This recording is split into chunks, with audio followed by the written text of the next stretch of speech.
Hey everybody, it's Vallen from Mischief of Mice, here with a getting started video on the new mod, Intangible. This is made by Emoniph, the same mod creator who's also made Witchery.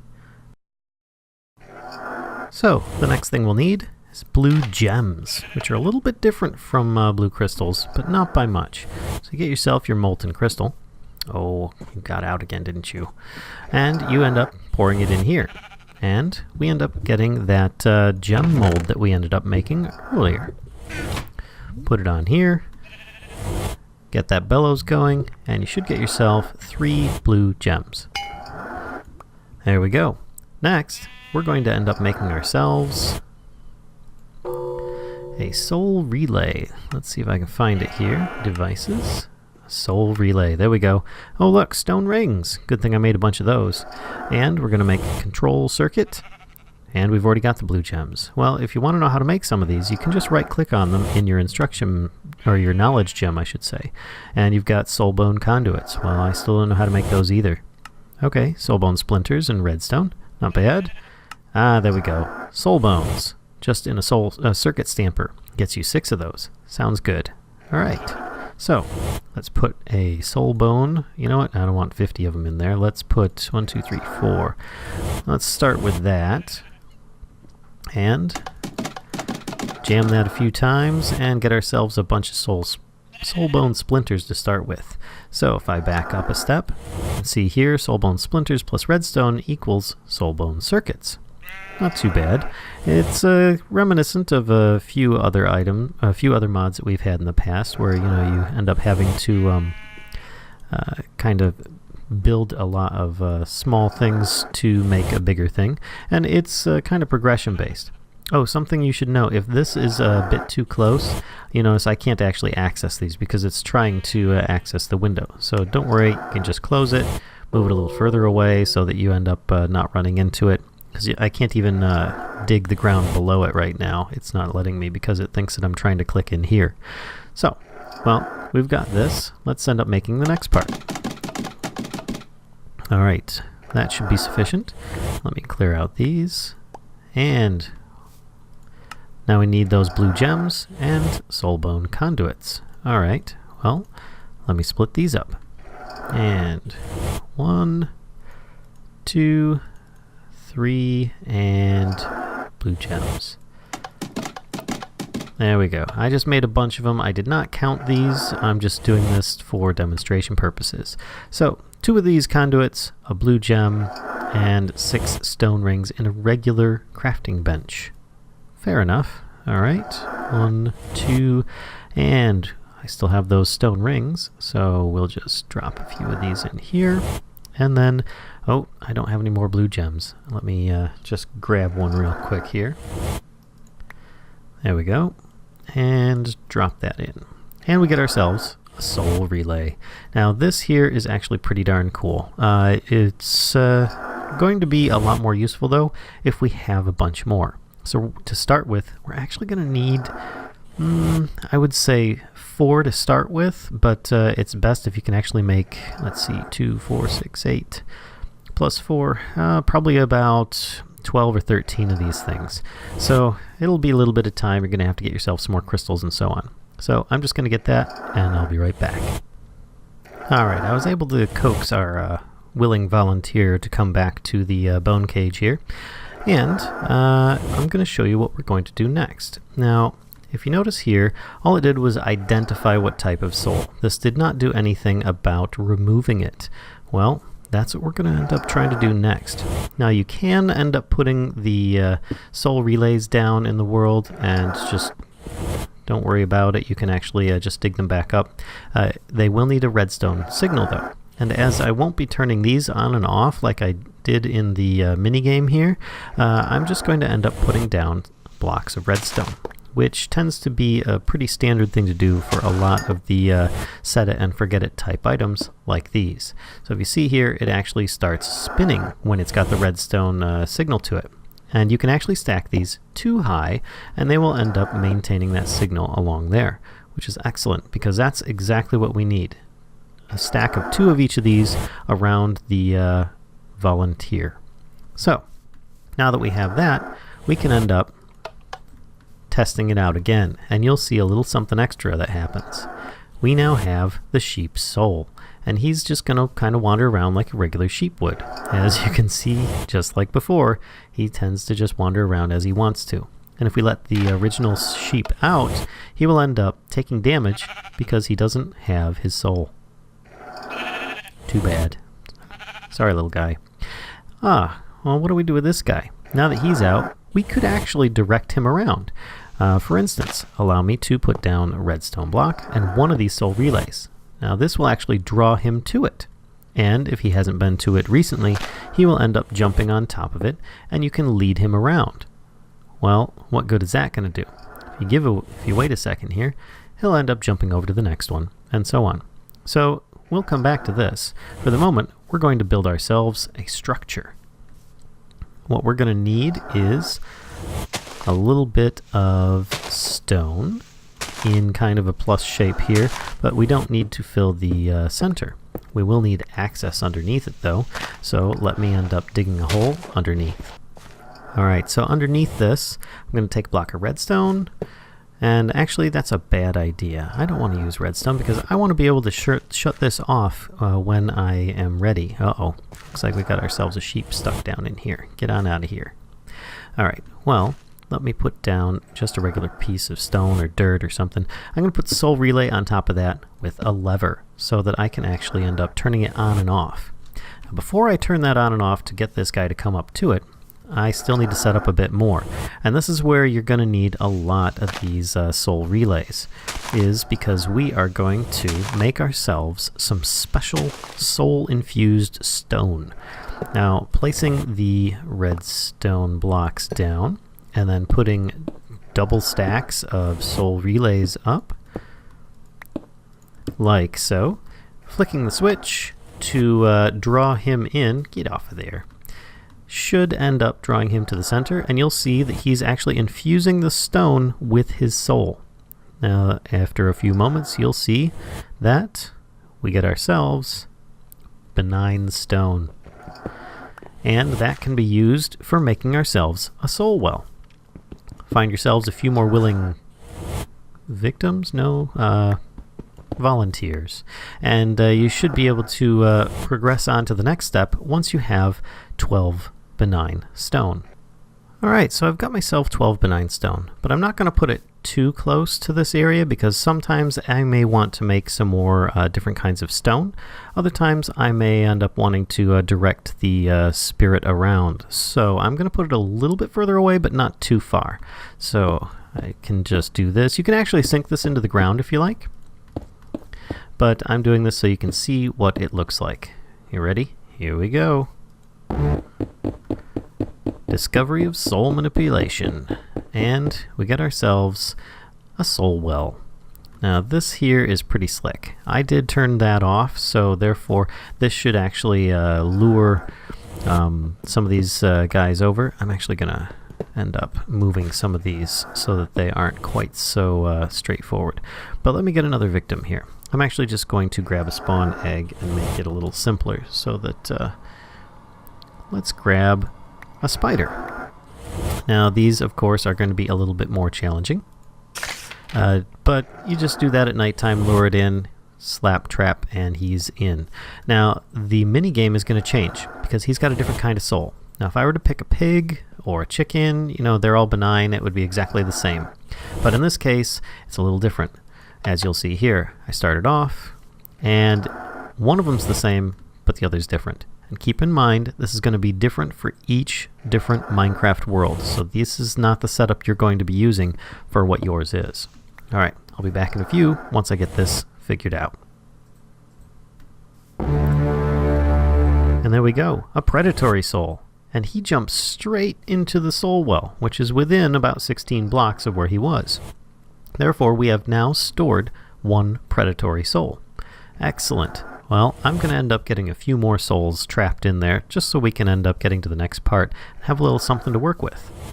So remember when I said that I would show you guys how to make a bunch of soul bones with very little effort? Well, that's what I'm going to show you right now. And that is just taking a little friend here, a little bit of dirt, He should be drawn into the soul relay, and then we trap him in place. Now what this is essentially going to do is, let me remove this, and then by means I will end up removing that and that. So you see the pig just fell in place there, just fell down, which is what I wanted. Perfect.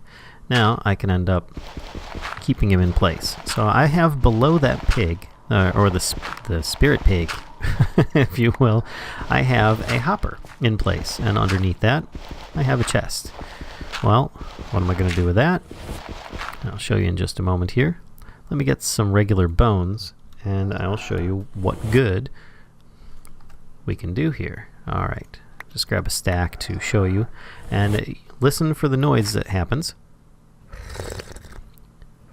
And that means that you're turning these bones into soul bones.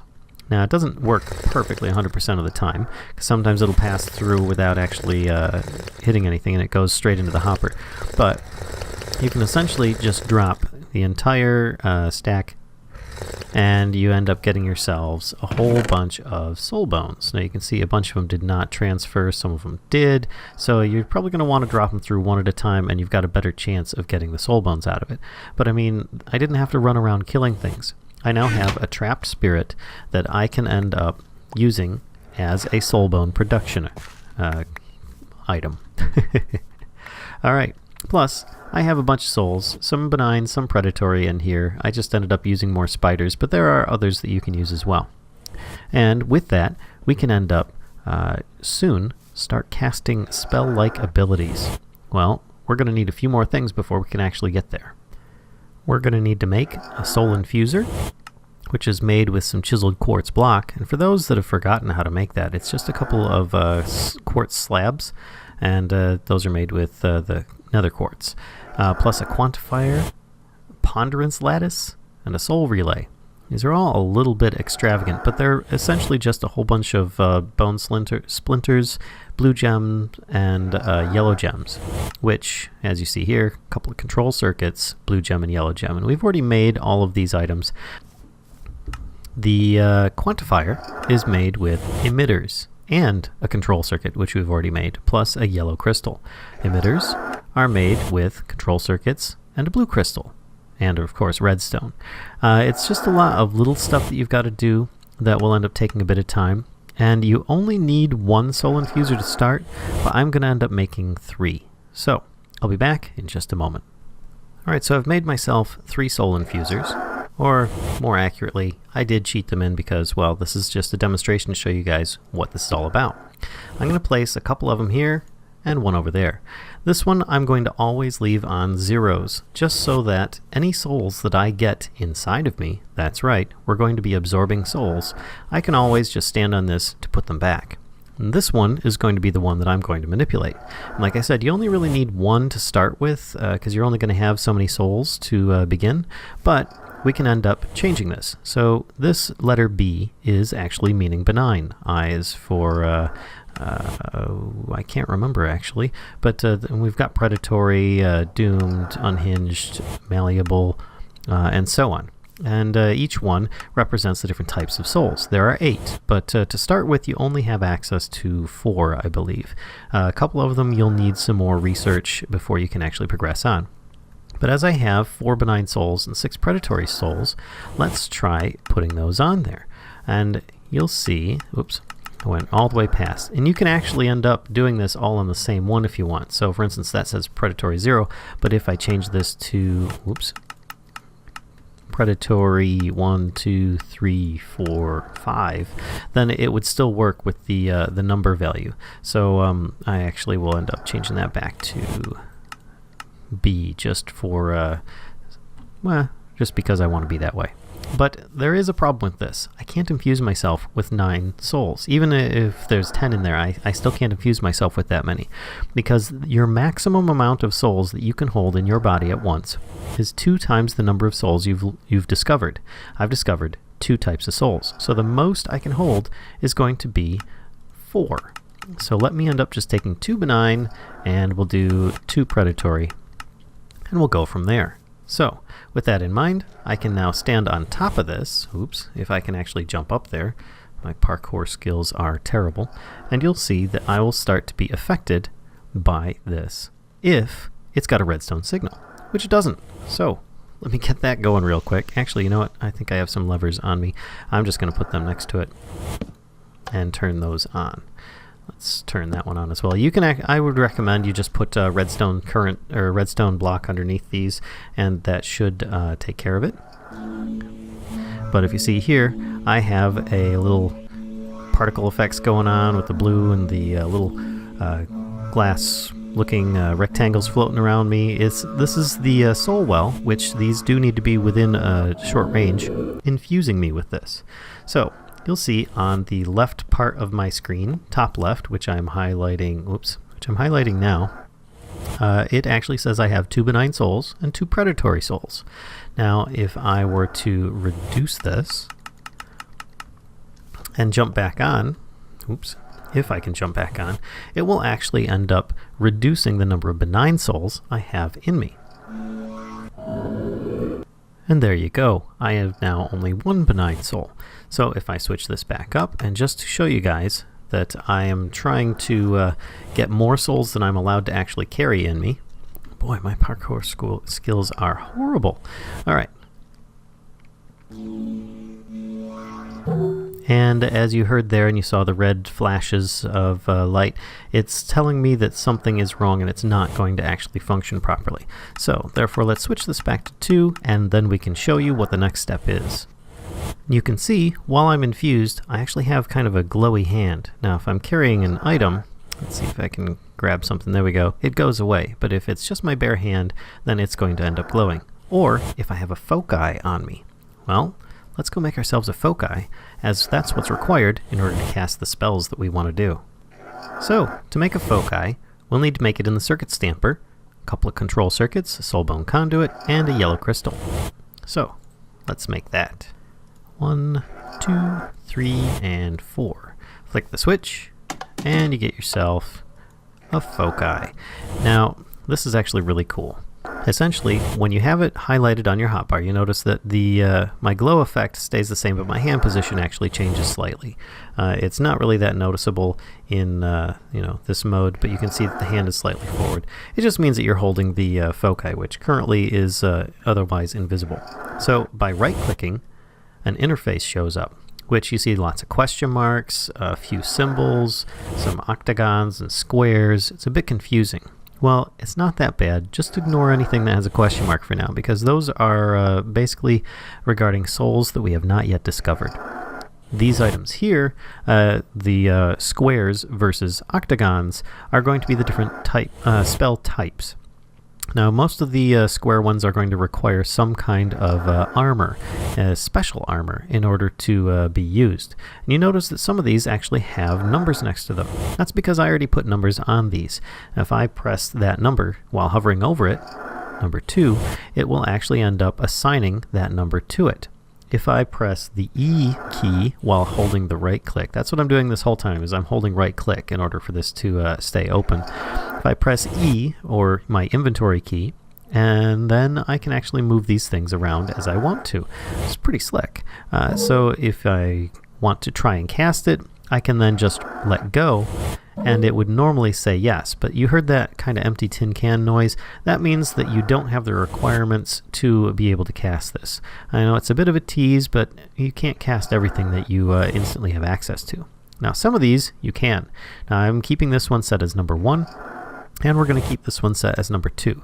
And currently, this is not going to work in my current version, but it should be out very shortly that the Soul Leash will work. Otherwise, Swarm does work, and we're going to be using that. Here we go, another volunteer. So, by pressing right-click, holding it down, and I can actually press the key 1. You notice it instantly used it.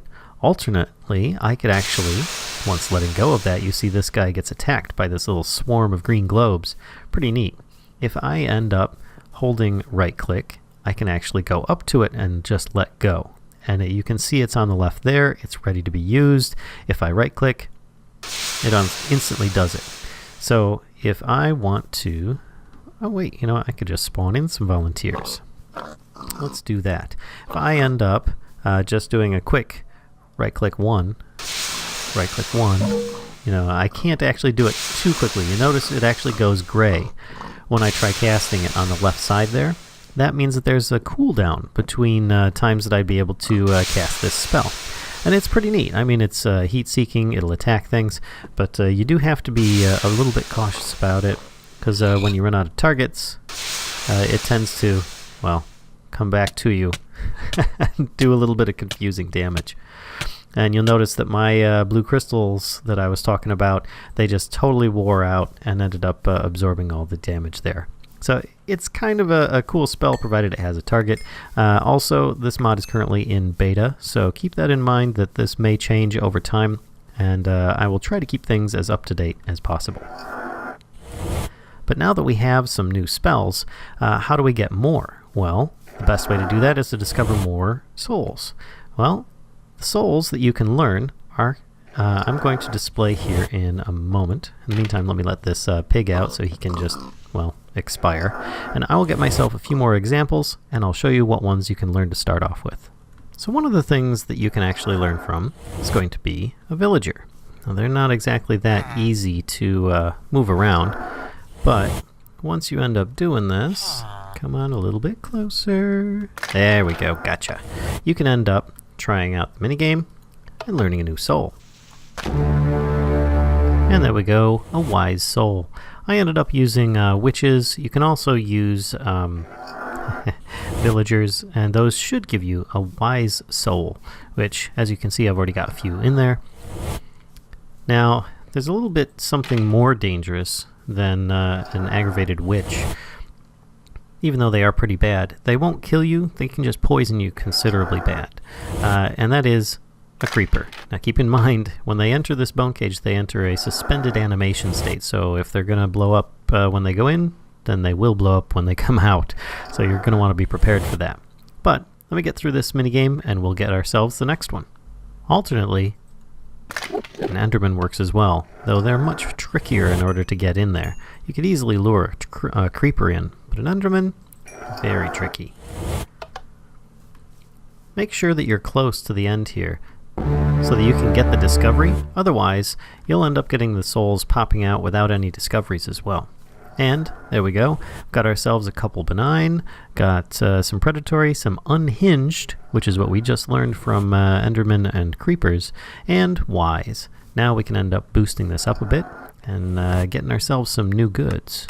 Wise, a couple of those. So we've got, now that we have 4 different types, times 2, that means that we can end up carrying 8. And that's exactly what I'm going to try and have in. And there we have it.